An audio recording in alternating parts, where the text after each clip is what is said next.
मैं क्या हूँ कर समझ जाओगे, जीना हो जाएगा आसान, दुख और पीड़ा कम हो जाएंगे, जियोगे तुम सीना तान।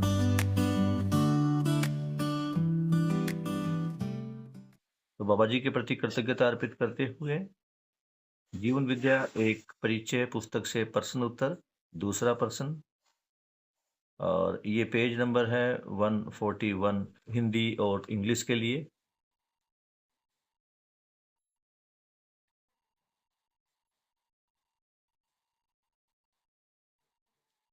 बाबा जी के प्रति कृतज्ञता अर्पित करते हुए पेज नंबर 141 जीवन विद्या एक परिचय हिंदी और इंग्लिश जो है उसका क्वेश्चन नंबर सेकंड, और पेज नंबर ये 64 है, जिसपे जो प्रश्न नंबर 2 है, मानव धर्म क्या है और मानव मत क्या है। तो जब बाबा जी मानव धर्म के बारे में समझा रहे थे तो वो बता रहे थे कि समाधानित व्यक्ति भौतिक वस्तुओं का संतुलन विधि से प्रयोग करता है। उसकी संतुलित आवश्यकताएं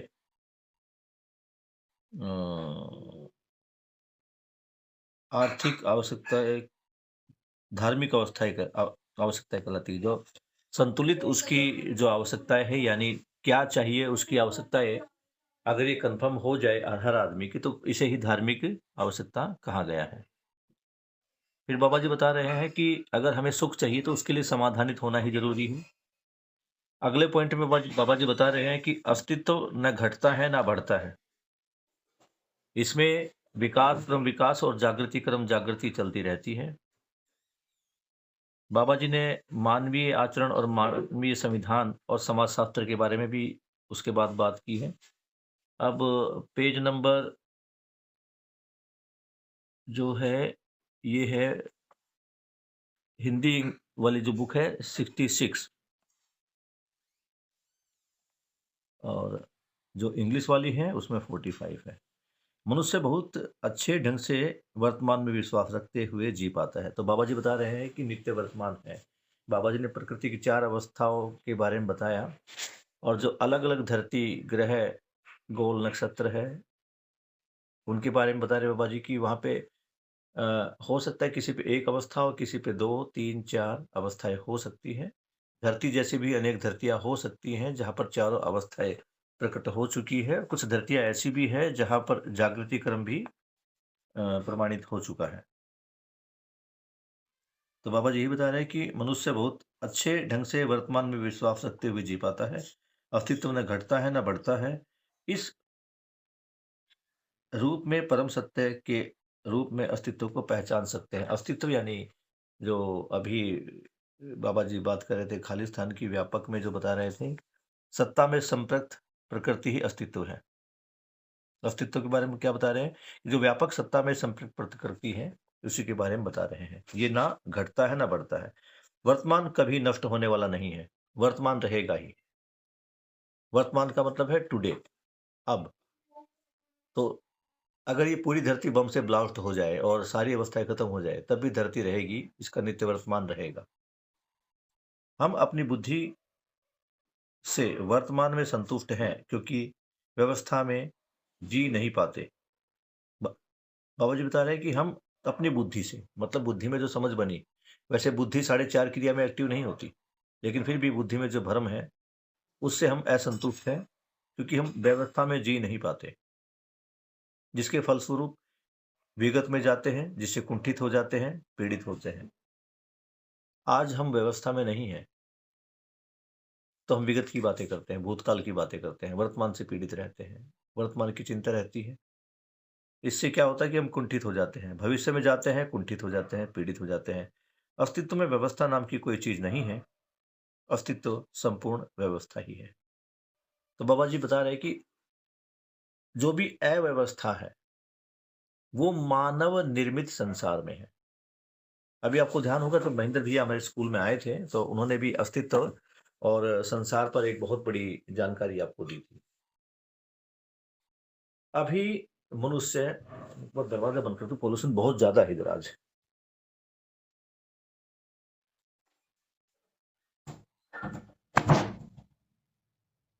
आपके वहां पे क्या हालचाल है पोल्यूशन का? यहाँ पर भी ज्यादा ही है सर। तो अब बेटा बाबा जी यही समझा रहे हैं कि दो चीजें हैं। एक जो है अस्तित्व जो है वैसा एक है, और एक जैसा होना है। हम अभी अपने आप को देख रहे हैं तो हम हैं में हैं, और इस है में हमने अपना एक संसार चारों तरफ बना रखा है। जहां हम रह रहे हैं वो संसार है। तो यहां हम संसार और अस्तित्व में थोड़ा सा फर्क करके देखें। अस्तित्व तो जैसा है वैसा है ही, लेकिन जब इस अस्तित्व में मानव का इंटरफेरेंस होता है, मानव इसमें दखल अंदाजी करता है, मानव अपनी भ्रमित अवस्था में होने के कारण इसमें जब अपना हस्तक्षेप करता है तो यह बहुत सारी प्रॉब्लम्स होती है, और ये सारा भ्रम के कारण होता है। मानव सुखधर्मी है, सुख की तलाश में है, सुख कैसे मिलता है वो उसको पता नहीं है। इस चक्कर में वो अलग अलग प्रैक्टिकल प्रयोग करता रहता है। तो अभी आप देखेंगे कि जितने भी मत हैं, जितने भी धर्म है, संप्रदाय हैं, ये सभी क्या, इनका प्रयास क्या है कि मानव सुखी हो।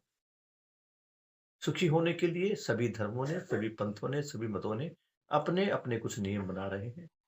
आप उन नियमों का पालन करेंगे तो आपको सुख मिलेगा।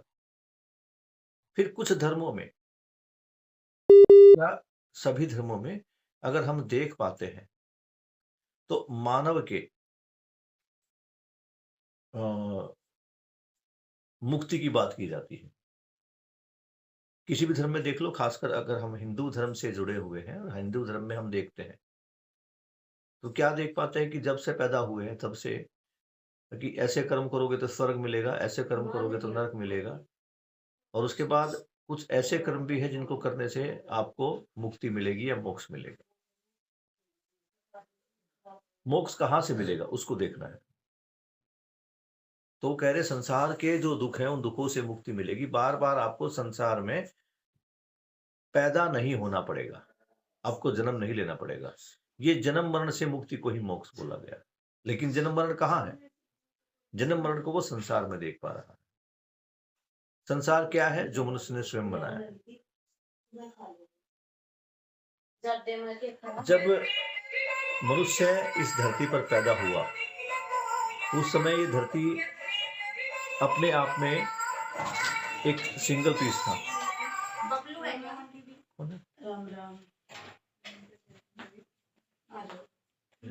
दो मिनट होल्ड करना बेटा। हाँ समझ गई है तो मैं। तो आप देखिए जब मनुष्य इस धरती पर आए तो वहां न कोई हिंदू था न कोई मुस्लिम था, वो अकेला था, ना कोई नेपाल था न कोई भारत था। मनुष्य ने अपने हस्तक्षेप से जो कुछ भी बनाया वो संसार बना। जिस समय मनुष्य आया था उस समय अस्तित्व था, और अस्तित्व में चारों अवस्थाएं हैं और चारों अवस्थाएं अपने अपने संतुलन में है। लेकिन मनुष्य के आने से ही असंतुलन फैला है। तो यहाँ एक संसार मानव ने अलग से क्रिएट किया अपनी इमेजिनेशन पर। अभी भी आप देख रहे हैं अलग अलग धर्मों में मोक्ष और मुक्ति की बात की गई है, लेकिन कितनों को मोक्ष मिला, कितनों को मुक्ति मिले, इसका कोई रिटर्न में या कोई ऐसा प्रूफ नहीं है जिसे कहा जा सके। और फिर मुक्ति भी कहाँ से चाहिए? संसार से। तो यहाँ बाबा जी ने मोक्ष और मुक्ति को लिए बहुत बड़ा एक जो है शब्द इस्तेमाल किया है, या उसका जो तरीका बताया है। बाबा जी कह रहे कि भ्रम से मुक्ति ही मोक्ष है। अगर तुम देखोगे तो ये संसार भी अपने आप में एक भ्रम ही है।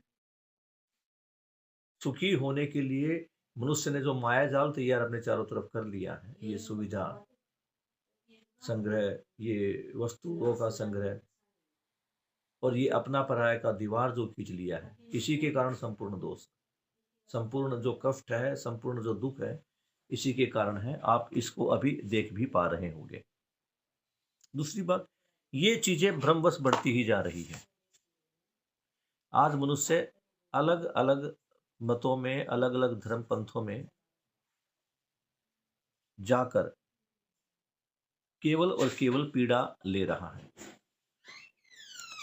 अस्तित्व में व्यवस्था, अव्यवस्था नाम की कोई वस्तु नहीं है। अब जितनी अव्यवस्था है सारी संसार में है, और ये संसार क्या है? मानव द्वारा क्रिएट किया गया है।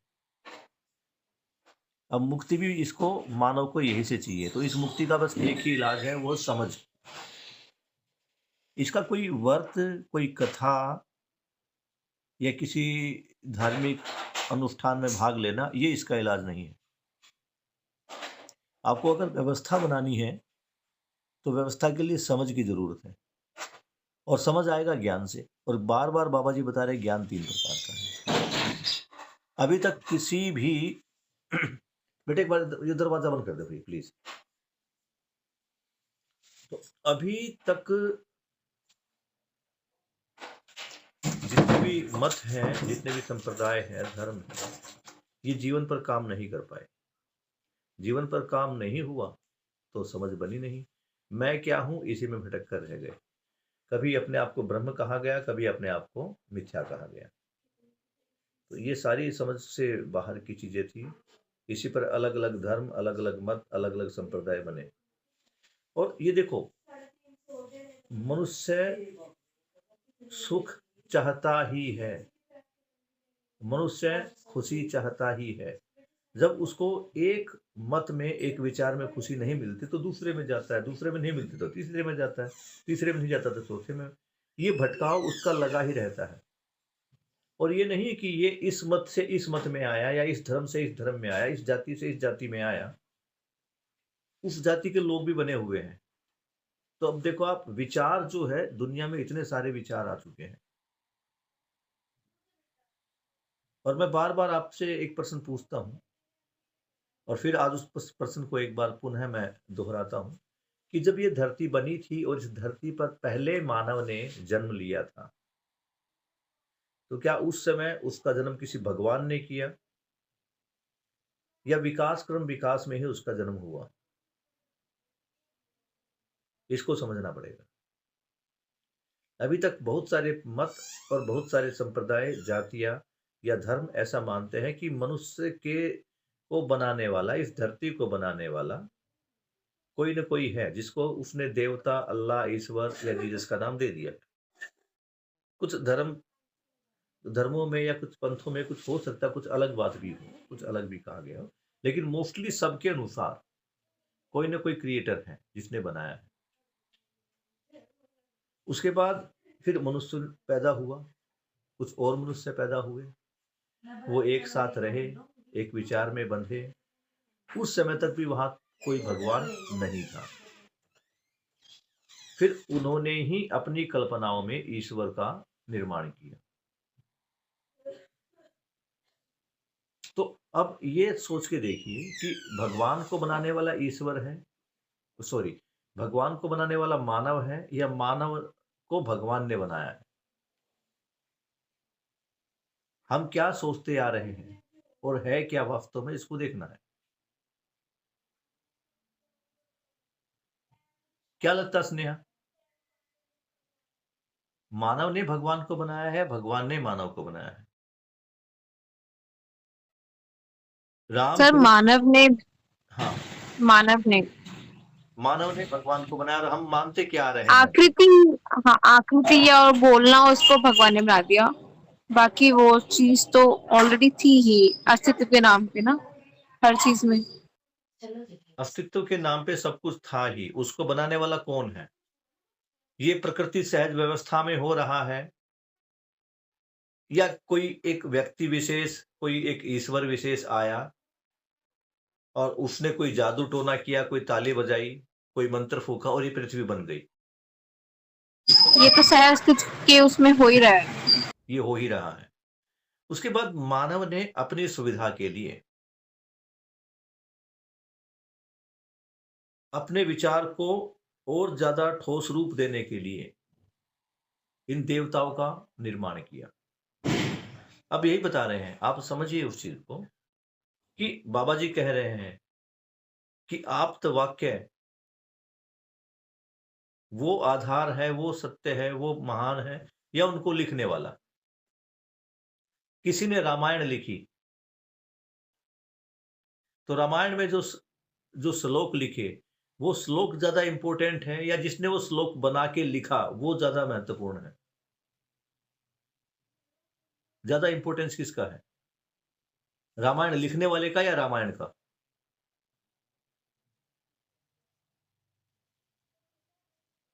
क्या लगता है? सर रामायण का। रामायण लिखने वाला इंपॉर्टेंट है या रामायण इंपॉर्टेंट है?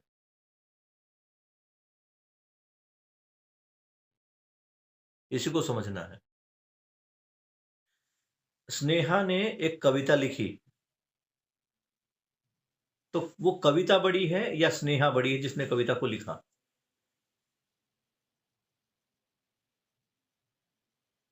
क्या लगता है? स्नेहा बड़ी होगी सर। स्नेहा कुछ और भी लिख सकती है ना। अब सत्य से जीना बहुत अच्छा है, सत्य के साथ जीना बहुत अच्छा है।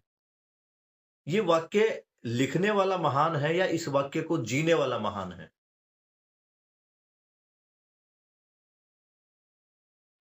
क्या लगता है? जीने वाला। बस केवल उसी की तरफ हमें ध्यान देना है।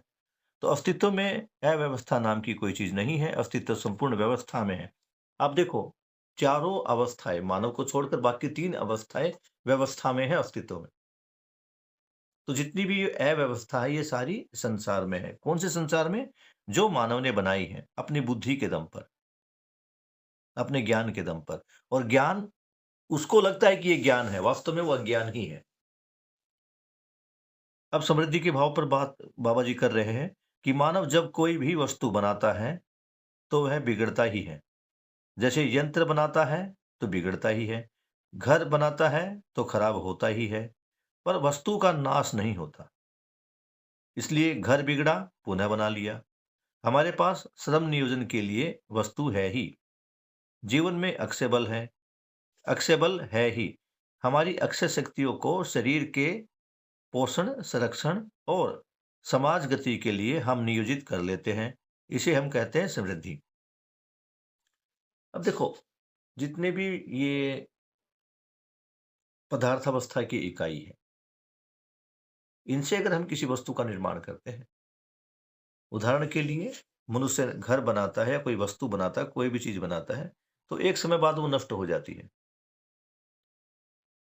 वो भौतिक अवस्था की चीजें है तो भौतिक अवस्था तो वापस भौतिकता में मिल ही जाती है। आज हम ईंट बना ले, ईंट कुछ दिन बाद वो खराब होकर वापस मिट्टी में मिल ही जाती है। तो बहुत सारी ऐसी चीजें हैं। लेकिन मनुष्य की जो इच्छा शक्ति है, उसकी जो कल्पना शक्ति है, जो कर्म स्वतंत्रता है, वो नष्ट नहीं होती। मनुष्य में जो आशा, विचार, इच्छा रूपी ये अक्षय बल, अक्षय शक्तियां है, ये कभी समाप्त नहीं होती। हमारी अक्षय शक्तियों को, जितनी भी हमारी ये आशा, विचार, इच्छा, रितंभरा, प्रामाणिकता, ये जितनी भी इच्छा शक्तियां हैं, इनका प्रयोग 24/7 हम करते रहते हैं। ये अक्षय है, ये कभी नष्ट नहीं होगी। तो इनका जो प्रयोग है हम शरीर के पोषण, संरक्षण और समाज गति के लिए लगाते हैं। इसी को हम क्या कहते हैं? समृद्धि। अब ये अलग समृद्धि की बात हो रही है। बाबा जी समृद्धि किसको बता रहे थे? बाबा जी कह रहे थे कि मेरी आवश्यकताओं से अधिक वस्तु मेरे पास उपलब्ध है। इसको समृद्धि का भाव कहते थे। अब यहाँ जो मेरी आशा, विचार, इच्छा, जो शक्तियां हैं, ये अक्षय है, ये कभी खत्म नहीं होगी। ये मेरे पास है ही, मैं इनका कितना भी प्रयोग कर दूं, ये कभी खत्म नहीं होगी। तो एक तरफ बोल रहे हैं कि मेरी आवश्यकता से अधिक अगर मेरे पास है तो उसको हम समृद्धि बोल रहे हैं। दूसरी तरफ क्या कह रहे हैं? ये हमारी अक्षय तो कभी खत्म होनी ही नहीं है, तो खत्म नहीं होती और बार बार जितना हम इनका नियोजन करते रहते, कितना भी इनका नियोजन कर लो, ये बनी ही रहती है। तो इसको भी बाबा जी ने समृद्धि ही कहा है, क्योंकि जितनी हमारे को चाहिए उससे ऑलरेडी कई गुना हमारे पास है। हमारी आवश्यकता दिन में एक बार टेलीफोन करने की है, फोन 24 घंटे चालू रहता ही है, यही समृद्धि है। अब ये देखो, हमें लाइट की जरूरत, बिजली की जरूरत प्रकाश करने के लिए रात को ही पड़ती है, अंधेरे में पड़ती है। लेकिन लाइट तो 24 घंटे है या नहीं है?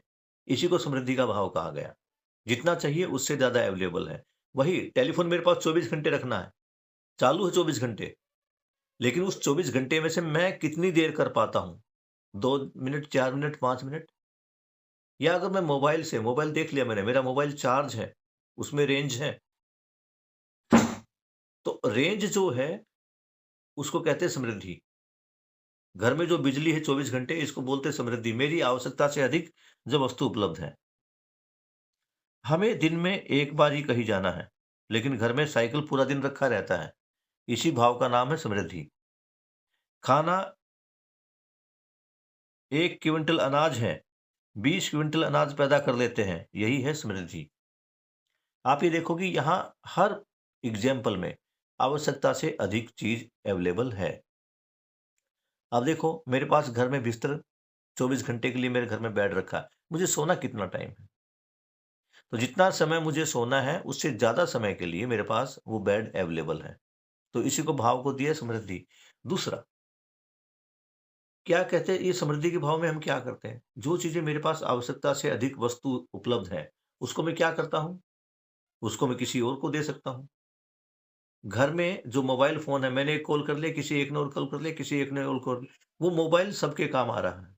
जो लाइट है, मैं अभी इस कमरे में बैठा तो इसकी लाइट ऑन कर दी, जब दूसरे कमरे में जाऊंगा तो इसको बंद करके दूसरे कमरे की कर दूंगा मैं, या दूसरे कमरे में भी कोई जाएगा तो उसको ऑन ही कर लेगा। तो ये सारी चीजें समृद्धि के भाव को समझना है। मेरे पास मेरी आवश्यकता से अधिक वस्तु उपलब्ध है। बेड है, अभी मैं सो रहा हूं, मेरे जाने के बाद बहन ने कुछ देर आराम कर लिया। घर में गैस रखी हुई है, उसमें सिलेंडर में गैस है, चूल्हे मैंने ऑन किया, मैंने अपना खाना बना लिया। जब मैं घर पे नहीं थी तो मम्मी ने अपना बना लिया, लेकिन गैस तो 24/7 अवेलेबल है ही। इन उदाहरणों से पता चलता है कि साधन अधिक है, आवश्यकताएं कम है। अभी देख लो, बाबा जी यही कह रहे हैं कि साधन बहुत सारे हैं और आवश्यकताएं हमारे पास क्या है, वो लिमिटेड है। और हमें पढ़ाया क्या जा रहा है? अगर हम अर्थशास्त्र में देखें, रॉबिन्सन का अर्थशास्त्र देखें, रॉबिन्सन ने लिखा है, बिल्कुल क्लियर लिखा है कि मानव की जो आवश्यकता है वो अनलिमिटेड है, और जो संसाधन है वो लिमिट के हैं। अब आप खुद देखो कि हम एक बीज धरती में लगाते हैं, गेहूं की एक बाल पर 50 से 100 दाने आ जाते हैं, 50 दाने तो मिनिमम आ जाते हैं। एक दाना 50 टाइम मल्टीप्लाई हो गया, और हम कह रहे हैं कि कम है। और क्या हम एक ही दाना लगाते हैं? हम 1 क्विंटल गेहूं को खेत में डालते हैं और उससे 20 क्विंटल गेहूं लेकर निकलते हैं, तो 20 गुना हो रहा है। धरती में तो समृद्धि है ही। अगर समृद्धि का अभाव कहीं है तो वो मानव के ज्ञान में, मानव की समझ में है। जो सारा अभी अव्यवस्था फैली हुई है वो किस रूप में है? मान लीजिए स्नेहा जो है, ये थोड़ी साधन संपन्न होगी, इसके पास पैसा आ गया, तो अब ये क्या करती है? ये पहले अपने लिए गोल्ड खरीदती है, अपनी अंगूठियां, अपने गले के लिए सेट, इसने सब कुछ बनवा दिया, लेकिन अभी भी एक्सेस पैसा पड़ा हुआ है। अब ये क्या करेगी? अपने आने वाले संतानों के लिए, उनके आने वाले संतानों के लिए। घर में देखा ना, बेटियों के लिए गहने बनवा के रख लेते हैं। भाई क्या जरूरत है इसकी? दूसरा, मुझे घर में गेहूं की आवश्यकता है। मुझे पता है कि मेरी परिवार की आवश्यकताएं सीमित है। कितना गेहूं खाएंगे? मान लीजिए हम 4 बोरी गेहूं खा लेते हैं। हम करते क्या है?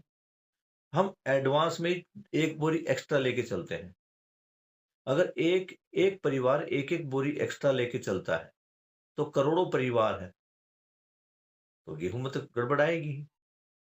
फिर आदमी को लगता है कि भैया गेहूं पिछली बार जो है रेट बढ़ गए थे उसके। रेट कब बढ़ते हैं? जब डिमांड ज्यादा होती है और सप्लाई कम होती है। तो हम क्या करते हैं? अगले साल फिर 1.5 बोरी एक्स्ट्रा ले लेते हैं, और इस कुचक्कर में हम फंस जाते हैं। उत्पादन तो एक उतना ही है जितना होना था, और हमारी ये जो हवस है ज्यादा से ज्यादा इकट्ठा करने की, इसकी कोई लिमिट नहीं है। उदाहरण के लिए अगर मैं तुम्हारे को बोल दूं, जिंदगी को सफलता से जीने के लिए हमेशा 24/7 हैप्पीनेस से जीने के लिए कितना पैसा चाहिए,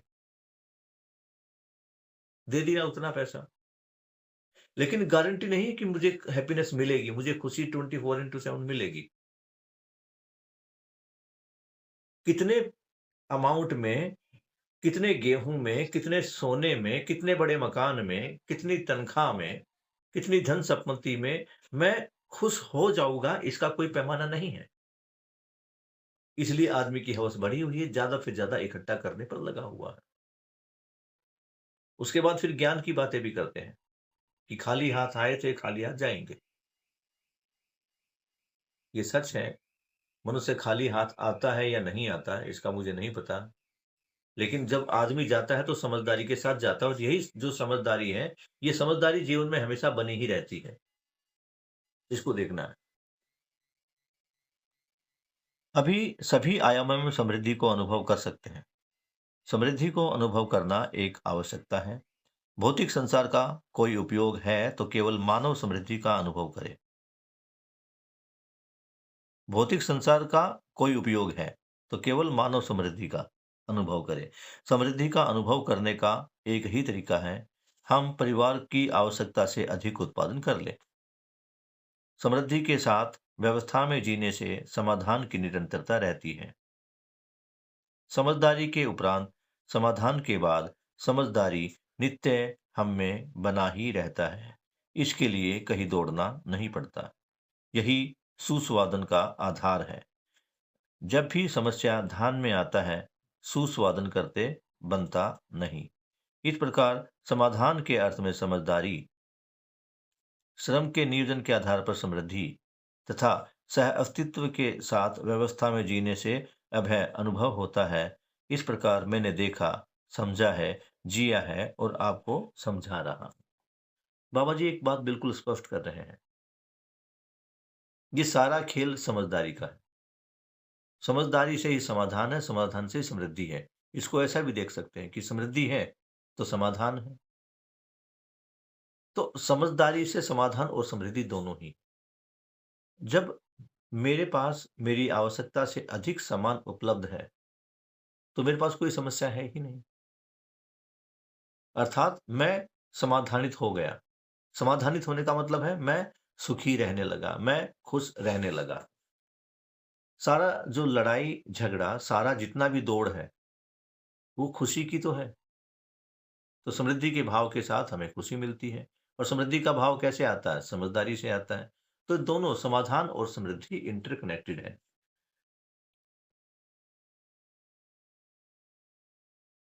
समझदारी के उपरांत समाधान के बाद, समझदारी से क्या है? समझदारी के उपरांत और समाधान के बाद समझदारी नित्य हमें बनाई रहता है।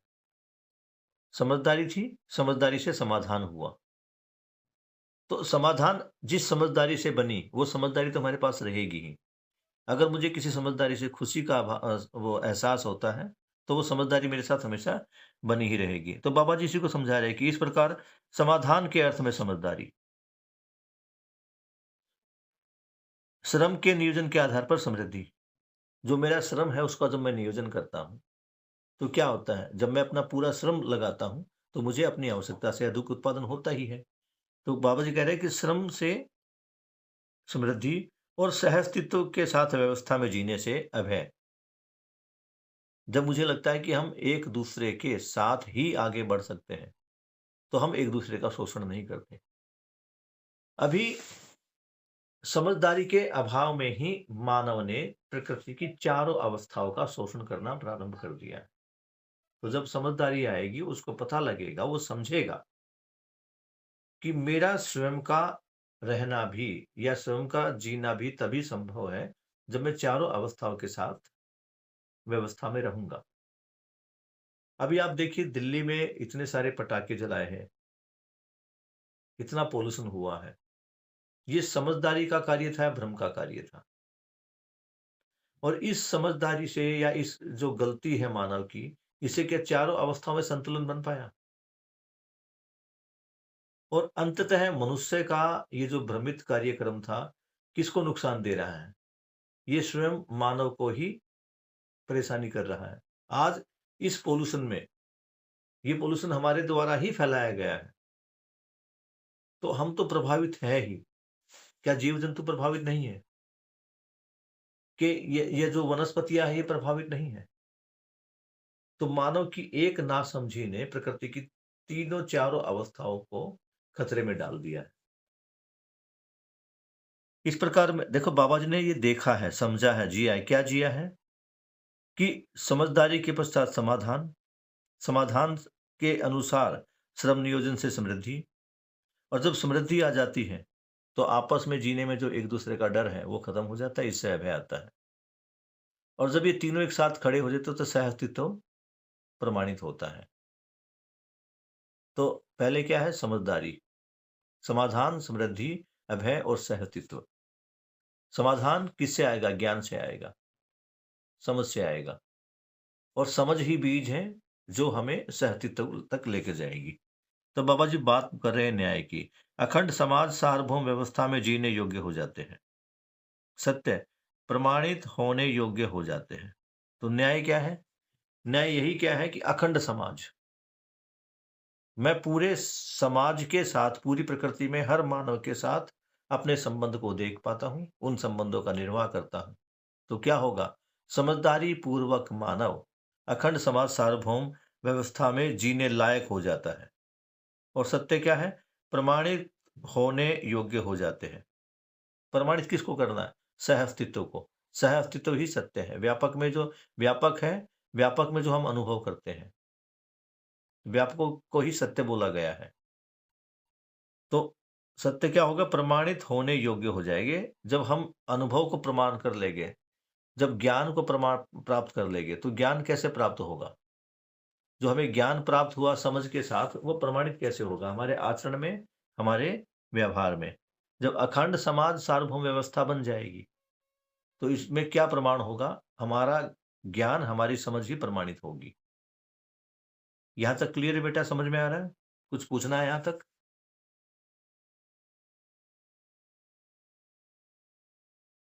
नेहा, शानवी, कुछ पूछना बेटा आपको?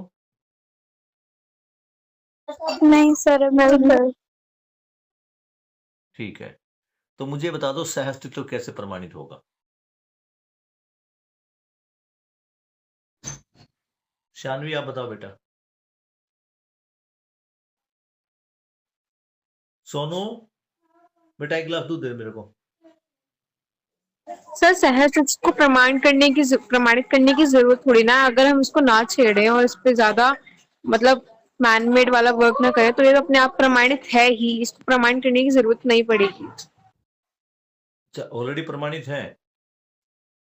हाँ, अगर हम इसको ना छेड़े तो ये अपने आप को ही ठीक कर लेते थे। कोविड के टाइम पे एग्जांपल लूं अगर मैं, कोविड के टाइम पे भी अगर हम जब सारे इंसान अपने अपने घरों में बैठे थे, जब हम प्रकृति के साथ इतनी छेड़छाड़ नहीं करे, तो उस टाइम पे भी तो ये अपने आप को खुद हील कर रही थी। उस टाइम पे भी बिहार से कितनी कितनी अच्छी पहाड़ियां देखने को मिल रही थी। वो अपने आप को हील करना जानती है। जो हमारा सहस्तित्व है, ये अपने आप को ही रिसाइकल, रीयूज करके अपने आप को स्टेबल कर लेता है। पर जब इसमें हम मैनमेड काम करते हैं तो स्टेबल लेते हैं, कुछ देते नहीं है, तो हम इसको प्रमाणित नहीं कर पाते। तो अभी क्या लगता है कि सह अस्तित्व को प्रमाणित करने की जरूरत है, या सह अस्तित्व ऑलरेडी प्रमाणित है अभी वर्तमान में?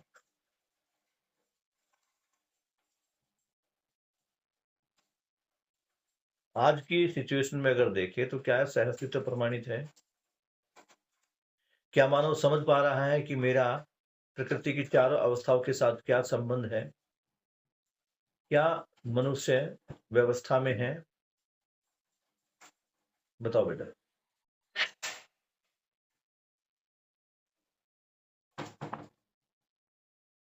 सब भ्रमित मानव नहीं है, पर जो वैसे मानव है, जो ज्ञान वाले मानव है, उन्हें तो इन चीजों का पता है, उनके तो वो अस्तित्व में प्रमाण हो ही रहा है।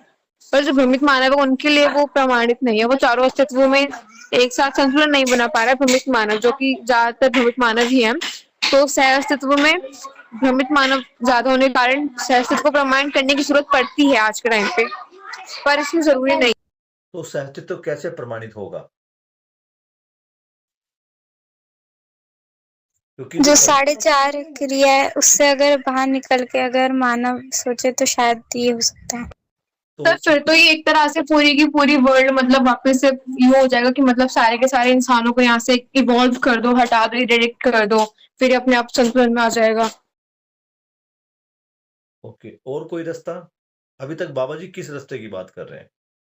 किस अस्तित्व को अगर प्रमाणित करना है तो हमें क्या करना पड़ेगा? अभी क्या बता रहे हैं बाबा जी, क्या रास्ता बताया है?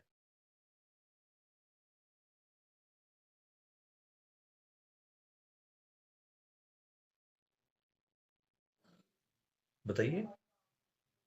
अभी बाबा जी ने जो रास्ता बताया है सहअस्तित्व को प्रमाणित करने के लिए, क्योंकि इसी पैराग्राफ में आज ही हमने बात की है। और मैंने पूछा आपसे कि बेटा कोई सवाल है तो पूछिए, आपने कहा बिल्कुल क्लियर है। तो समझ में आना और सुनकर अच्छा लगना दोनों अलग अलग चीजें हैं। तो अभी बाबा जी ने बताया कि सहअस्तित्व को प्रमाणित करने के लिए मनुष्य को क्या करना पड़ेगा।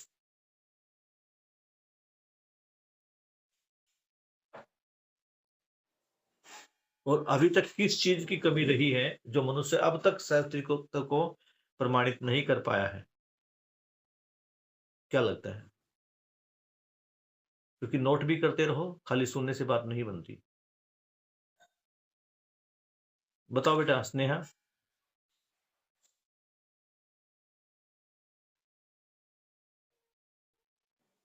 सहअस्तित्व को प्रमाणित करने के लिए मनुष्य को क्या करना पड़ेगा? व्यवस्था में रहने के लिए मनुष्य को क्या करना पड़ेगा? ये तो देख ही रहे कि हम जब से मनुष्य पैदा हुआ मानव व्यवस्था में तो रहा नहीं। क्या करना पड़ेगा? अगर वो अपनी जरूरतों को निश्चित कर दे तो फिर शायद जरूरतों को निश्चित करने के लिए जरूरतें निश्चित कैसे होगी?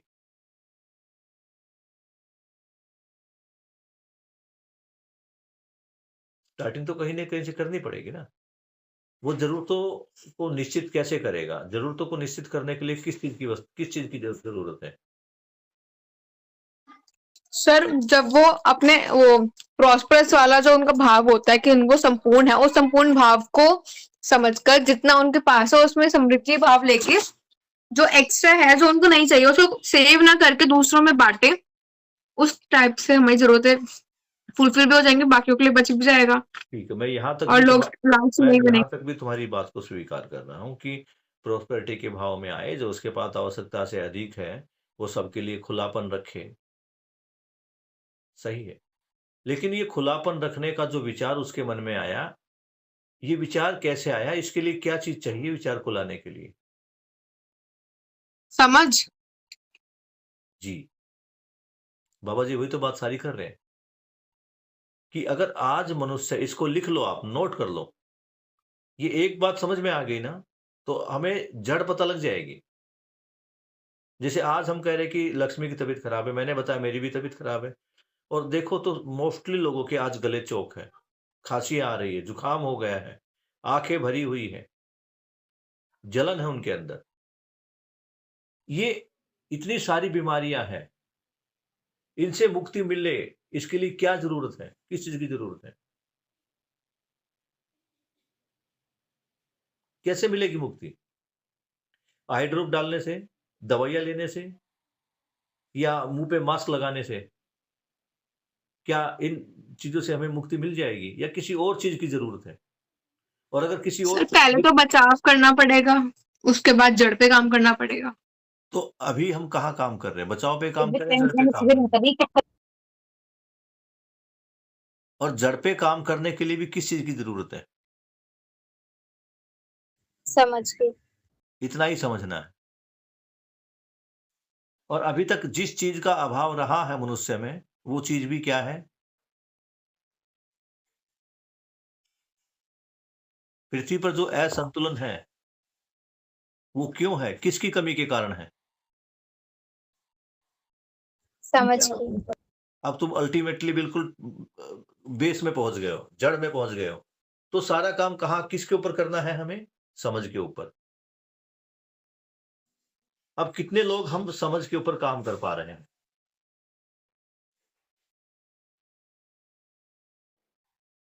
एक छोटी सी बात समझना है, अगर मेरी और लक्ष्मी की नहीं बन पा रही तो इसमें किस चीज का अभाव है?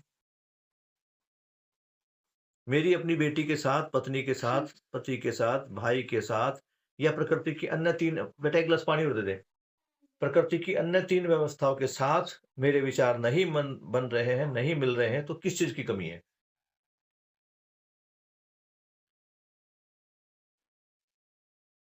क्या लगता है?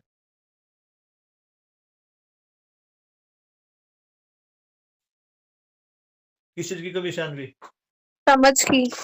ये समझ की सर। इसको तुम ध्यान रखो हर चीज को, कि जो भी कुछ हो रहा है, जो भी कुछ गलत हो रहा है, वो सभी गलत के पीछे एक ही चीज है, एक ही वस्तु है, वो है समझ।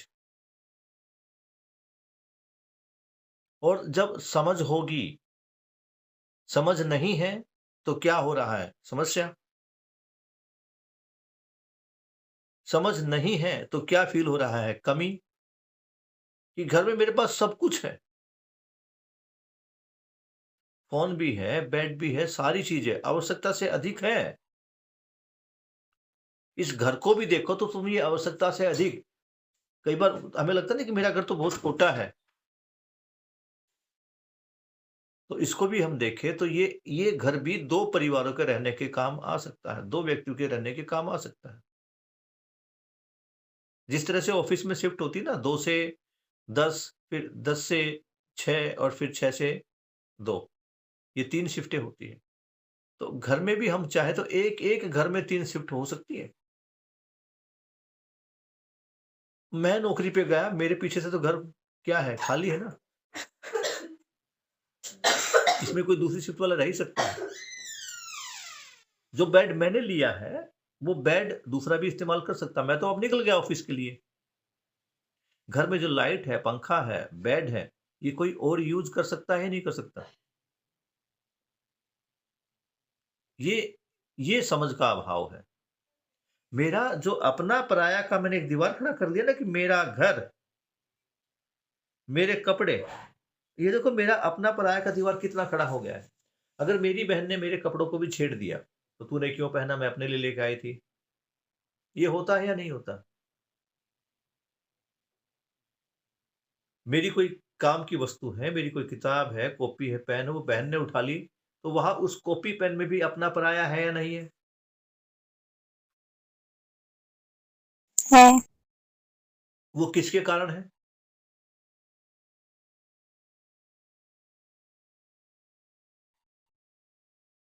कभी समझे कि मैं अपनी बहन, जो मेरी बहन है, उस मेरी बहन में भी इंपॉर्टेंट क्या हो गया? मेरा पेन। अब पेन इंपॉर्टेंट है या बहन इंपॉर्टेंट है, इसको देखना पड़ेगा।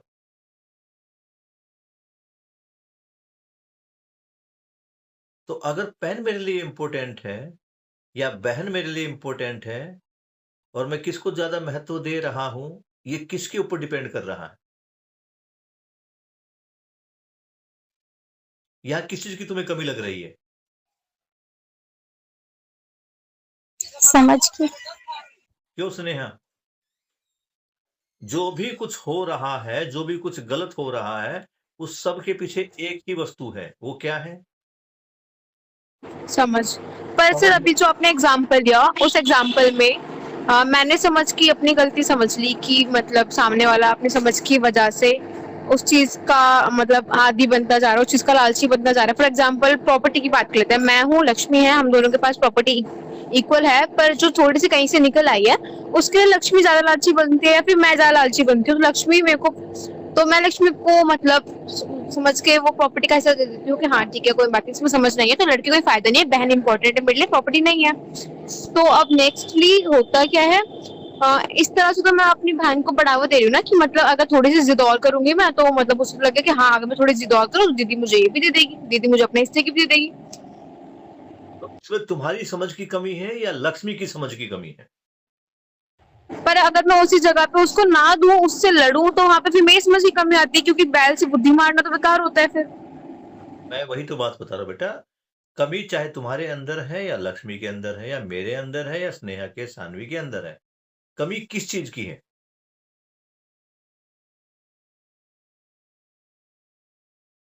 अल्टीमेटली देखने जाए तो तुम्हारे अंदर लगा लो या लक्ष्मी के अंदर लगा लो या शानवी के अंदर या मेरे अंदर, वो कमी किस चीज की है? समझ की। बस।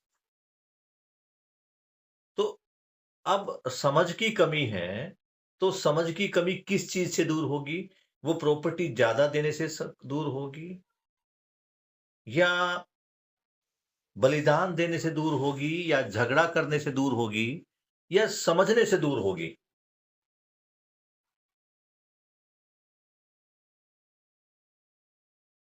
क्या लगता है? समझने से। तुम्हें क्या लगता है स्नेहा? तुमने अपनी बहन को थोड़ा हिस्सा ज्यादा दे दिया, ये समझदारी है, या बहन की समझ पर काम किया जाए वो ज्यादा जरूरी है? और हम यही तो कर रहे हैं। आज हर आदमी को ये लगता है कि मैं तो ठीक हूं, बाकी को गलत है। मैं तो देश के बारे में सोच रहा हूं, बाकी नहीं सोच रहे, उनको समझाना है। मैं तो घर के बारे में सोच रही हूं, बाकी नहीं सोच रहे। मैं संबंधों के बारे में सोच रही हूं, बाकी नहीं सोच रहे। बाकी सिर्फ तो पूछ लिया जाए ना। तुम अगर चारों तरफ देखोगे तो कमी किस चीज की है उसको देखना है। अल्टीमेटली जो निकल के आ रहा है वो समझ की कमी है। तो हमें अब ये देखो भाई, तुम्हारे घर में एक दीवार में एक पानी का कहीं लीकेज है, जिसके कारण दीवार का पेंट खराब हो गया है। कई बार होता है ना, घर में सीलन आ गई है, सीलन से पेंट खराब हो जाता है, तो तुमने क्या किया? दोबारा पेंट करवा दिया। कुछ टाइम बाद फिर से खराब हो गया, फिर से पूरी दीवार को साफ करके तीसरी बार पेंट करवा दिया। फिर वो 2 महीने बाद फिर खराब हो गया, चौथी बार फिर से पेंट करवा दिया। ये समझदारी है?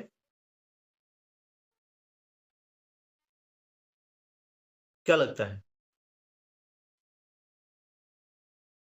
बार बार दीवार को पेंट करवाना समझदारी है क्या? नहीं। तो समझदारी क्या है? एक ही बार में जड़ से काम जो, जड़ पे कैसे काम होगा? उसको समझ के कि कहाँ प्रॉब्लम है, फिर उसके पे काम करके फिर। घर में सीलन आई है तो प्रॉब्लम कहाँ है? दीवार में है, पेंट में है, या पानी के पाइप में है?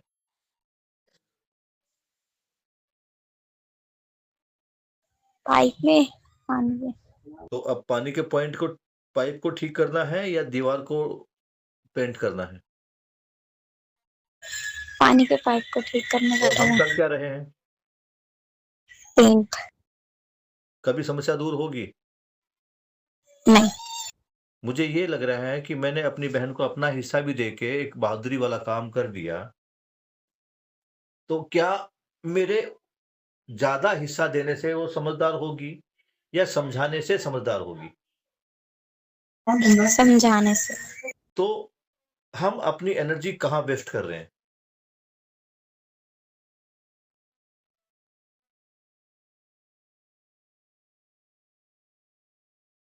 बताओ बेटा, कहाँ वेस्ट कर रहे हैं अपनी एनर्जी हम?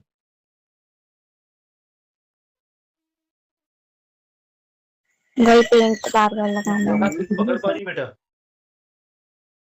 हमें काम कहाँ करना था? देखो, करने के लिए केवल इतना है, सही करने के लिए जो सही है ना, केवल इतना सा है, बाकी सारा गलत है। जैसे मैं तुम्हारे को बोल दूं 2 दूनी 4, एक ही जवाब है। लेकिन ये बोल दूं कि भैया 2 दूनी 4 को छोड़कर बाकी और जवाब दो, तो कितने सारे जवाब मिल जाएंगे? बहुत सारे। बहुत सारे। तो इसी प्रकार सही तो लिमिटेड ही है। जो करने में है, जो जीने में जो है, जो समझने में, वो सही तो थोड़ा सा ही तो है। समझना क्या है? मैं क्या हूं, अस्तित्व क्या है, और करना क्या है। ये 3 चीज ही तो है। इन 3 चीज को छोड़कर हम बाकी सब कुछ समझने का प्रयास कर रहे हैं। समझदार हो पाए क्या आज तक? नहीं। तो हमें टारगेट को पहचानना है। टारगेट ये नहीं कि भाववश मैं कुछ भी कम या ज्यादा कर दूं। मैं आज मम्मी की सेवा कर रहा हूँ, भाई की सेवा कर रहा हूँ, भाई को अपने हिस्से का खाना दे रहा हूँ, ये समझदारी नहीं है। समझदारी ये है कि मैं न्याय के साथ जी रहा हूँ, बहन को भी न्याय समझाऊँ। अब तुम समझो, मान लो तुमने न्याय से जीना प्रारंभ कर दिया, तुमने भाई-बहन के संबंध को, माता-पिता के संबंध को, गुरु के संबंध को पहचानना शुरू कर दिया और तुम उनका वहन भी कर रहे हो, उन संबंधों को निभा भी रहे हो। तो क्या सब कुछ ठीक हो रहा है? क्या तुम्हारे जीने से बहन के जीने पर कोई फ़र्क पड़ रहा है?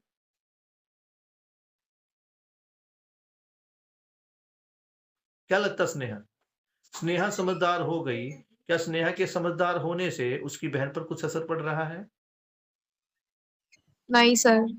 बल्कि बहन की पीड़ा और बढ़ रही है, कि देखो मैं तो उसका भला ही चाह रही हूँ और ये इससे पीड़ा बढ़ रही है, घट रही है?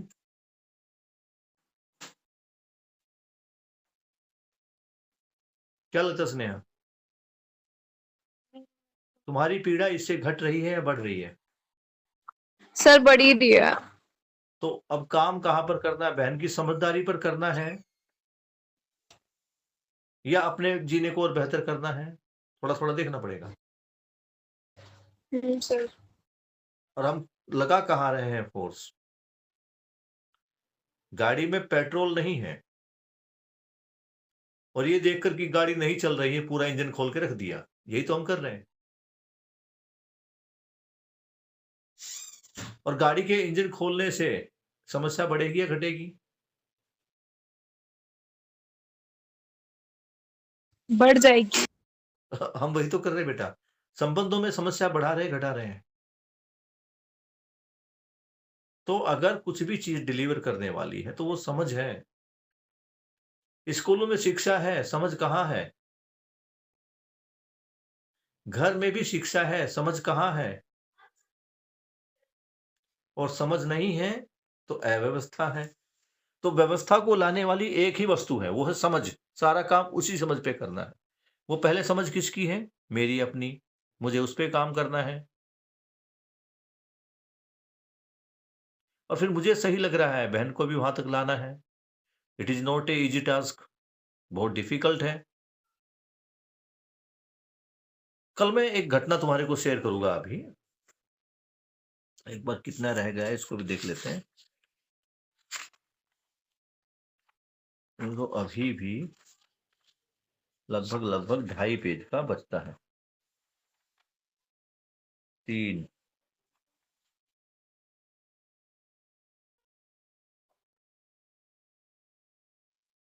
अभी 3-4 पेज का बचता है ये। कल एक बात मैं देखता हूँ बेटा, मैं कुछ अच्छा समझा, तो मेरा प्रयास रहता है कि मैं परिवार वालों को भी समझा पाऊँ। क्योंकि बाबा जी कहते हैं कि समझना तो हर कोई चाहता ही है और जागृति निश्चित है, यानी हर मानव को समझना ही पड़ेगा। तो अब समझाने का प्रयास तो आदमी सबसे पहले क्या है, मानव को जीवन की जीने की जो पहली स्थली है वो परिवार है। तो मानव परिवार में ही काम करेगा। लेकिन मेरा परिवार और मेरे परिवार के सदस्य मुझसे ही समझेंगे, ये सही नहीं है। तो मैं भी कल अपनी बेटी के साथ एक के साथी से मिलने गया था, तो वहाँ जब बात हुई, तो उसने भी जीवन विद्या की बात की। और जीवन विद्या की बात आई तो मैं देख रहा हूँ कि बेटी इसको ध्यान से सुन रही है। लेकिन क्यों? क्योंकि कंटेंट में जान है। मुझसे नहीं सुनना चाह रही थी। अब जब मैं तुम्हारी क्लास ले रहा हूँ, तो हो सकता है मेरे बच्चे भी साथ बैठ जाएँ, लेकिन नहीं, वो अपने अलग-अलग कामों में लगे हैं। तो उनको जो इम्पोर्टेंट लग रहा है वो कर रहे हैं। अब मेरे बच्चे मुझसे ही समझेंगे, ये सही नहीं है। ये कहीं से भी समझ सकते हैं, जहाँ भी इनको ठीक भी लगेगा। तो उन्होंने उस मित्र के थ्रू समझा, इनका रुझान बना, फिर से उम्मीद जगी कि 1 कैंप और करना चाहते हैं, 1 शिविर और करेंगे, 2 शिविर और करेंगे। तो समझना तो सबको है। अब स्नेहा से लक्ष्मी समझे, हो सकता है सान्वी से समझ जाए। सान्वी का भाई हो सकता है स्नेहा से समझ जाए। तो इसी प्रकार अपनी उपयोगिता पूरकता को हमें सीमित नहीं रखना है। हमें प्रयास अलग-अलग भी करना होगा। और सान्वी से स्नेहा की बहन क्यों समझेगी? सान्वी ने ऐसा किया ही क्या है? तो सबसे पहले जो शान्वी ने समझा है उसको अपने जीवन में लाना पड़ेगा। इसी प्रकार स्नेहा को भी अपने जीवन में लाना पड़ेगा। अब हमने स्कूल में देखा है ना कितनी बार कि क्रोध मेरी अक्षमता का प्रदर्शन है, और मैं घर में भाई बहनों के साथ क्या दिखा रहा हूं?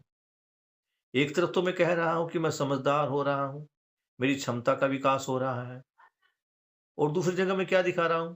मैं दूसरों की अक्षमता से प्रभावित हो रहा हूं और क्रोध के रूप में अपनी अक्षमता को प्रदर्शित कर रहा हूं। तो मेरा क्षमता विकास कहां हो रहा है? सोच के देखो। हमें लगता है कि हम बहुत कुछ समझ पा रहे हैं। क्या क्या वो समझना हमारे जीने में आया है क्या? क्यों स्नेहा, क्या लगता है? आज हमें 3 महीने हो गए। 3 महीने बाद मैं अपने आप को कहाँ देख रहा हूँ? आप लोगों का सत्यापन भी, मूल्यांकन भी हुआ था पहले। क्या वास्तव में मैं इतना समझदार हो गया हूँ कि मैं अपने आवेश को पचा पा रहा हूँ? नहीं सर, बिल्कुल नहीं। नहीं पचा पा रहा हूँ। बल्कि परिवार में आते ही, अपने संबंधों में आते ही वो और भी ज़्यादा एक्सट्रीम लेवल पर हाई हो रहा है। तो यहाँ भी किस चीज़ की कमी नज़र आ रही है? क्या मैं समझ गया? तो यहाँ भी देखेंगे तो समझदारी की कमी ही नज़र आ रही है। तो सबसे पहला जो मूल काम है समझदारी पर है। किसकी समझदारी पर? अपने समझदारी पर। समझकर आचरण में, समझकर व्यवहार में। बाबा जी का एक एक सूत्र इतना विशाल है, इतना फैला हुआ है। अभी एक ही देखो ना, एक ही प्रश्न, एक सूत्र पे 6 पेज बाबा जी ने लिख दिए हैं। पूरी उसने सत्य को लेकर, धर्म को लेकर, मत को लेकर। अभी प्रश्न फिर से देख लो, क्या प्रश्न था? मानव धर्म क्या है और मत क्या है? इस पर हम 3 पेज पढ़ चुके, 3 पेज अभी बाकी है। तो समझना और समझकर अपने कार्य और व्यवहार पर उसको लाना। ठीक है, कमी होगी, गुस्सा फूटेगा, लेकिन तुम धीरे-धीरे देखोगे कि जिस गुस्से की आग में तुम पहले पूरा दिन जलते थे, अब वो धीरे-धीरे उस गुस्से की आग कम हो रही है। एक बार गुस्सा हुआ, तुम फटे, उसके बाद शांत होने में समय जो लग रहा है, वो कम लग रहा है। लेकिन ये कब होगा? जब अपनी समझ पर काम करोगे।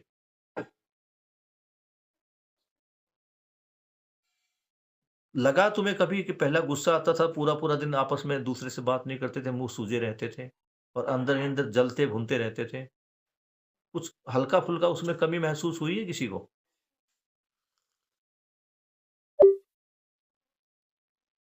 क्या लगता है सान्वी? सर पहले तो होता था, मतलब मैं जैसे मेरी मम्मी से कभी कभी ऐसे लड़ाई हो जाती थी तो मैं ऐसे गुस्सा हो जाती थी बहुत देर तक के लिए। पर अब मेरे ख्याल से कम हो गया है वो। मतलब अब अगर मेरे को गुस्सा भी आता है तो मतलब बहुत कम टाइम के लिए होता है, फिर मैं बोलने लगती हूँ अपनी मम्मी से। हाँ, देखो ये नहीं है कि गुस्सा एकदम से बंद हो जाएगा। उसकी जो टाइम लिमिट है, वो धीरे-धीरे कम होती चली जाएगी। क्यों स्नेहा, क्या लगता है? सर मेरे साथ तो, अगर मैं खुद के साथ बात, मतलब दूसरों के साथ नहीं, अगर मैं खुद के साथ बात करूँ तो मैं खुद को बहुत ज़्यादा वर्स्ट ट्रीटमेंट देती हूँ, मतलब सेल्फ के साथ में ज़्यादा वो करती हूँ। हुँ। तो जिस दिन मैं ज़्यादा मतलब टेम्पर हाई होता है मेरा, तो उस दिन मैं अपने सेल्फ के साथ मतलब रूटीन पे ज़्यादा ध्यान नहीं देती हूँ, मतलब सेम चीज़ को रिपीट ऑन करती रहती हूँ। बट जब मैं थोड़ा काम होती हूँ, मतलब पहले से मैं थोड़ा काम होती हूँ, तो मैं अपने आपको थोड़ा खुद ही हील कर लेती हूँ, लाइक मिरर में बोल के कि हाँ ठीक है, इट्स ओके, तेरी गलती है, तूने कर ली, कोई बात नहीं, कीप ऑन। तो ऐसे होता है। वो जो गुस्से की जो आग थी, जो गुस्से का ताप था, या अपने आप को जलाने वाली बात थी, अंदर ही अंदर घुटना था, वो कुछ कम हुआ है या बढ़ा है? नहीं सर, अब थोड़ा सा जर्नलिंग करके कम हो जाता है वो। कम हो जाता है। नेहा बेटा, पता है क्या है, मैं बहुत सारी चीज़ों में तुम्हारे को और अपने को कंपेयर कर पाता हूँ। कि जब मैं देखता हूँ तो मेरे हालात भी कुछ ऐसे ही थे। बहुत ज़्यादा शॉर्ट टेम्पर हो जाना, और इसके पीछे एक चीज़ और थी, हमारी हद से ज़्यादा अपेक्षाएँ। हम जब किसी से हद से ज़्यादा अपेक्षाएँ बाँध देते हैं, तब ऐसा होता है। हद से ज़्यादा अपेक्षाएँ और लिमिटेड अपेक्षाएँ, अति तो हर चीज़ की बुरी है। तो अति अपेक्षा भी ठीक नहीं है। सारा काम पहले अपने पे करना है और फिर ये देखना कि मेरी कहाँ गलती थी, इसको समझ पाना है। अब तुम एक छोटी-सी बात को समझना, मैं तुम्हें शायद बेटा अगर बुरा लगे तो सॉरी, लेकिन फिर भी मैं तुम्हारे साथ लक्ष्मी के व्यवहार को जोड़ता हूँ। ये ठीक उसी प्रकार की जिस प्रकार मैं अपने साथ अपनी बेटी के व्यवहार को, अपने भाई के व्यवहार को या किसी पड़ोसी के व्यवहार को देखता हूँ। ये एग्ज़ाम्पल के रूप में मैं आपसे लेता हूँ।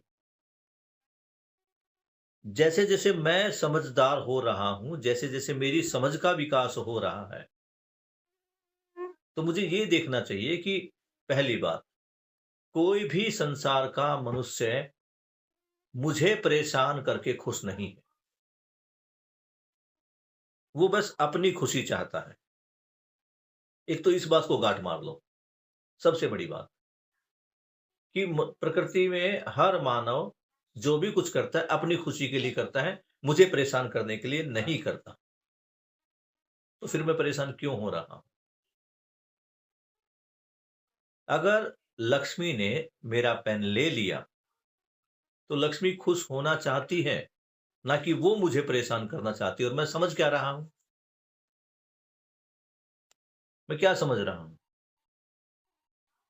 दूसरी बात मैं ये भी देख रहा हूँ कि लक्ष्मी ने मेरा पेन लिया। क्यों लिया? क्योंकि मेरे पास 2-3 पेन है और लक्ष्मी के पास 1 भी पेन नहीं है। कई बार ये भी हो जाता है कि मेरे पास 1 ही पेन था, वो भी लक्ष्मी ने ले लिया। तो यहाँ लक्ष्मी में मैं किस चीज़ की कमी को देख पा रहा हूँ? समझ की कमी या भाव की कमी? क्या देख पा रहा हूँ? समझ की कमी है या भाव की कमी है? बताओ। समझ तो मुझे लक्ष्मी के समझ के ऊपर काम करना है, भाव के ऊपर? भाव तो वो तो मुझे बहन के रूप में स्वीकार करती है, तो मुझे सारा काम समझ के रूप में करना है। और मैं कितना भी प्रयास कर लूँ, जब तक लक्ष्मी नहीं समझना चाहेगी, मेरा सारा प्रयास व्यर्थ है। जैसे मैंने स्कूल में कितने बच्चों के साथ काम किया? क्या सारे बच्चे आ पाए? सारे बच्चे जुड़ पाए? नहीं जुड़ पाए। तो अब क्या करूँ मैं? गुस्सा कर दूँ? आज क्लास में भी 2 बच्चे हैं, हमने 1 घंटा लिया ना पूरा। 1 घंटे से कुछ ज़्यादा ही हो गया। तो क्या अब मैं माही के ऊपर, मैं कामना के ऊपर, इनके ऊपर गुस्सा करूँ? बिल्कुल नहीं। उनमें समझ की कमी है, तो मुझे उनकी समझ को बढ़ाना है। तो आपको कल एक काम करना, माही की समझ को बढ़ाना है और आपको अंजलि की समझ को बढ़ाना है। ठीक है? अपनी समझ के साथ-साथ मेरी समझ ही बढ़े, बहुत बढ़िया है, लेकिन मेरी समझ ही बढ़ी, तो क्या मैं तब भी जी पाऊँगा? उसके लिए ज़रूरी है कि परिवार में सबकी समझ बढ़े, उसको भी देखना है। ले लो खांसी के लिए ले ले। 1 चम्मच। हुँ। फिर तैयारी होगी? किस चीज़ की? वो कर रही थी अभी। हाँ, दिखाएगी बोल के? आपको हाँ। दिखाती हूँ। चलो आपको अब एक चीज़ दिखाते हैं। ये सोनाक्षी है मेरी छोटी बेटी, इसका एक कॉम्पिटिशन है। पार्लियामेंट। यूथ पार्लियामेंट अपने स्कूल में भी हुई थी ना यूथ पार्लियामेंट, किस-किसने पार्टिसिपेट किया? स्नेहा तुमने किया था ना? क्यों स्नेहा? तुम्हें ध्यान है तुमने यूथ पार्लियामेंट में हाँ जी पार्टिसिपेट किया था? हाँ जी सर, वो पर इस वो साल नहीं कर पाई। कोई बात, इस साल भी हुआ था क्या? हाँ, इस साल हो रहा है। बहुत बढ़िया। तो यूथ पार्लियामेंट के लिए सोनाक्षी ने कुछ तैयार किया है, तुम्हें बोल के कुछ सुनाएगी थोड़ा-सा। विमेंस एम्पावरमेंट पे है। इसका वुमेन्स एम्पावरमेंट और मैं हाँ, ये माइक इसको दे दिया मैंने, अभी बोलेगी, इसको सुनो कैसा बोल रही है। हुँ। और ये भी तुम्हारी छोटी बहन ही है, इसको कोई अगर तुम्हारे से कुछ हो सके बढ़िया तो समझाना। ये 9th क्लास में है, अब 9th क्लास में तो लक्ष्मी है या नहीं है ये? मैंने पढ़ा हाँ सर, बिल्कुल। लक्ष्मी कौन सी क्लास में है? 9th। हाँ, तो इसकी 9th क्लास देखो। ओके। इसको चैन पे टांग ले। कैसे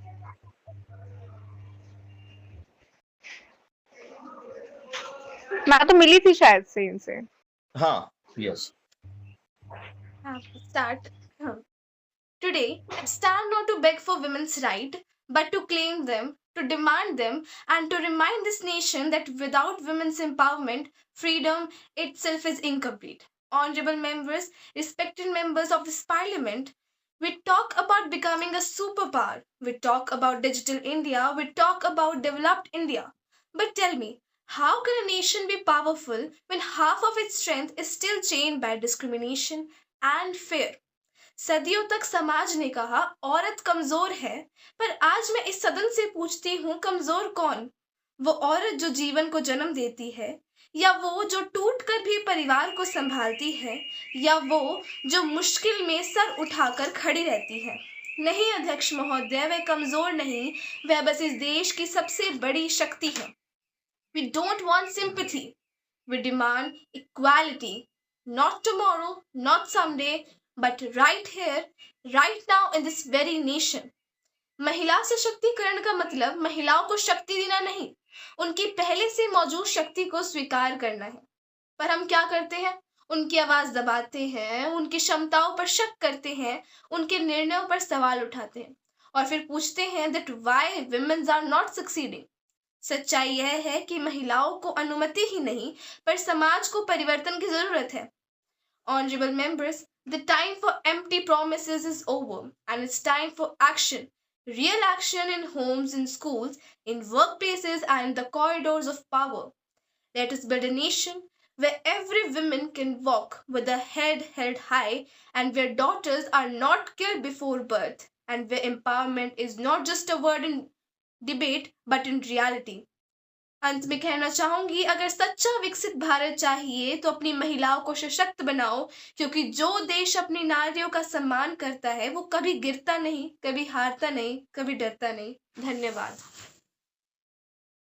काफी अच्छी थी, काफी अच्छी थी। बहुत बढ़िया बोला।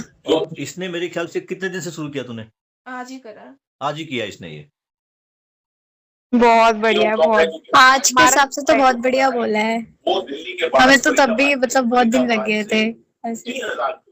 नहीं बेटा, तुमने भी अच्छा किया था और बहुत अच्छा था तुम लोगों का भी। अब ये बहुत अच्छी बात है कि इस प्रकार के मौके सरकारी स्कूलों में मिल रहे हैं, तो प्राइवेट में है, लेकिन मेरा क्या है, एजुकेशन घर से होती है। जो कुछ समझना होता है घर से, तो एजुकेशन के नाम पे इसको ज्यादा बड़ा स्कूल नहीं है, नॉर्मल स्कूल ही है। तो बहुत बढ़िया बेटा। अब आज जो हमने समझा, आज जो हमने जाना, वो एक ही चीज पर है कि अगर मनुष्य में कहीं भी किसी भी अव्यवस्था को हम देख पा रहे हैं, तो उसके पीछे जो मेन कारण है वो है नासमझी। तो सारा काम हमें समझदारी पर ही करना है। कल हम कुछ की पॉइंट्स पर बात करेंगे। पहला की पॉइंट यही है, एक नोट कर लो कि हर मानव सुखी होना चाहता है, कोई भी मुझे परेशान नहीं करना चाहता। जब हम इसको स्वीकार कर लेंगे तो देखोगे कि ये जो गुस्से में जलने की जो प्रवृत्ति थी, इस पे धीरे धीरे हम लगाम कसते नजर आएंगे। हमारा ये जो अंदर ही अंदर जलना, किसी ने कुछ बोल दिया, हमें बुरा लगना, तो ये बुरा लगने वाली जो चीज है ये धीरे धीरे कम हो जाएगी। कब? जब ये समझ जाऊंगा कि वो जो भी कुछ कर रहा है अपनी खुशी के लिए कर रहा है और नासमझी के कारण कर रहा है, क्योंकि समझदार होता तो मुझे गुस्सा ही नहीं दिलाता। क्लियर है इतना? यस इस सर। एक सूत्र को मानकर Yes, तुम sir. जी कर देखो, एक हफ्ता इसी सूत्र में जी कर देखो। मम्मी गुस्सा हो रही है, थोड़ा स्माइल लाओ, भाई क्या गलती है मम्मी की, मम्मी ने समझा ही नहीं है अभी सही क्या है। बहन गुस्सा हो रही है, बहन ने अभी समझा ही नहीं कि सही क्या है। समझ पा रहे हो? और जब मुझे खुद गुस्सा आ जाए तो इतना ही समझना है कि मैं 3 महीने से जीवन विद्या कर रही हूं, मेरी ही इतनी समझ नहीं बनी तो सामने वाले की कितनी समझ बनेगी। तो देखना, तुम्हारा जो गुस्सा है वो तुम्हारी मुस्कुराहट में कन्वर्ट हो जाएगा। समझ पा रहे हो इस चीज को? Yes sir. ठीक है, तो बाबा जी के प्रति कृतज्ञता अर्पित करते हुए आज की इस सभा को हम यहीं पे समाप्त करते हैं। कल मिलते हैं, इस प्रश्न पे आगे हम और चर्चा करेंगे। Good night.